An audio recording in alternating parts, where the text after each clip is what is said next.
Hello, I'm Maxwell, and I'm going to be talking about reservoir computing with magnetism. So my presentation is going to cover some background on neural networks, including neuromorphic computing, networks in general, and then recurrent neural networks. And then I'll go into some background on reservoir computing, which is a specific type of recurrent neural network. And then I'll talk about how magnetism is why magnetism is useful in reservoir computing. And then I'm going to focus on a specific type of implementation, which is a planar nanomagnet array implementation of a reservoir computer.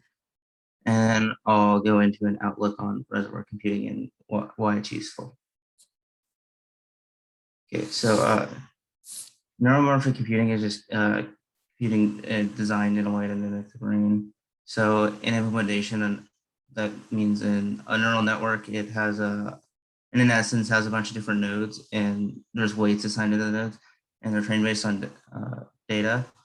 So in common implementation of this, or a common example of this, would be image recognition, where you train a network with a bunch of data input images, and based on those images you get weights, and then you can use those weights to try to identify new images. And then a recurrent neural network is a implementation of the neural network where the intermediate nodes or the hidden nodes cycle back through one another. So data is preserved in the neural network as time progresses. So there's a temporal component to the neural network. And then reservoir computing is a subset of a recurrent neural network, where the unique aspect of the reservoir computer is that when training, the reservoir is in a fixed state, and that only the outputs of the neural network are trained. So for the implementation of a reservoir, you can use a fixed physical system, which is where planar nanomagnetic array comes into practice, where the interactions between the array are the connections of the magnets in the array, are the connections in the reservoir part of the system. So moving into the planar nanomagnetic array, you have the reservoir is just a plane of nanomagnets, and they have a perpendicular magnetic anisotropy, where you have the hard axis along the inside the plane, and the easy axis perpendicular to the plane. And the way it's set up in the plane, the magnetic field interactions between the different devices are the function as the connections within the neural network. So, and moving back to a more system aggregate level, the inputs in the neural network are specific nanomagnets selected from the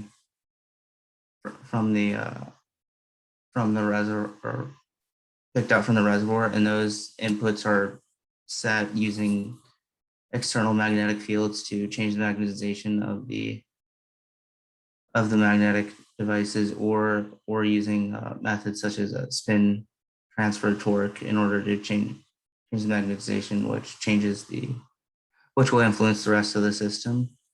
And then you have the reservoir, which has which is a fixed physical system, but resistance gives the values of those set weights, which aren't changed during training. And then the output is a MEM resistor across far away, and those outputs are, and the resistances in the output are the weights of the device. So how the system functions is that the you set your inputs, and you have your input data when you're training the neural network, and that and once you have enough, once you've put all your inputs in and have enough, you then you can calculate your weights and set your weights while the system's offline. And once you update that, or once you set it, you have stored and set weights in your mem resistor array, and then from there you run your you have your once your system's active, you have your inputs, and then you can get your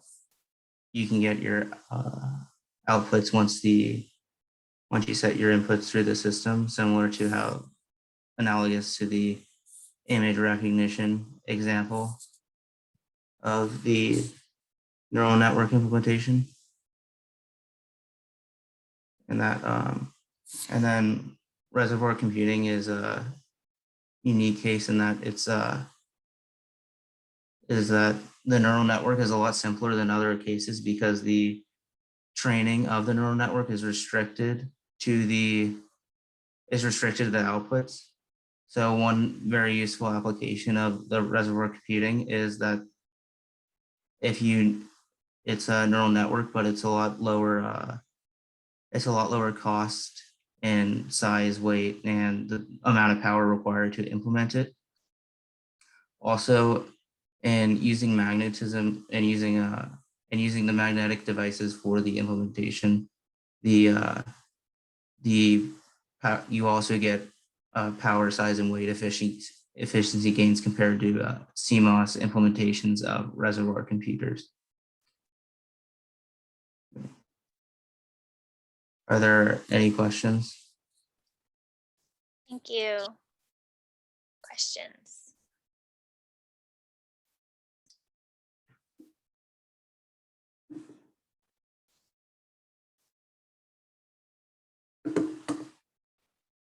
I have a question.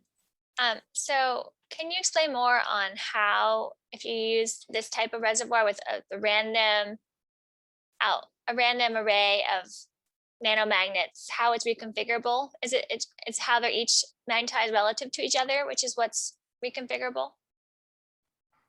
I think the key with the reservoir is that it's more of a fixed physical system rather than the specific connections that are set within the reservoir, and it trains around those.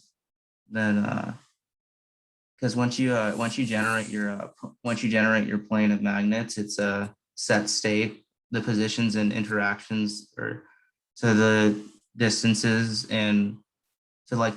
between individual magnets will affect the strength of the connection. So once that is generated, it's a set, but you can still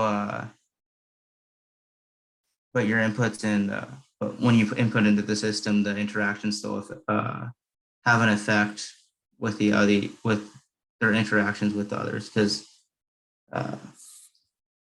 there's still back and forth and cyclical connections within that reservoir.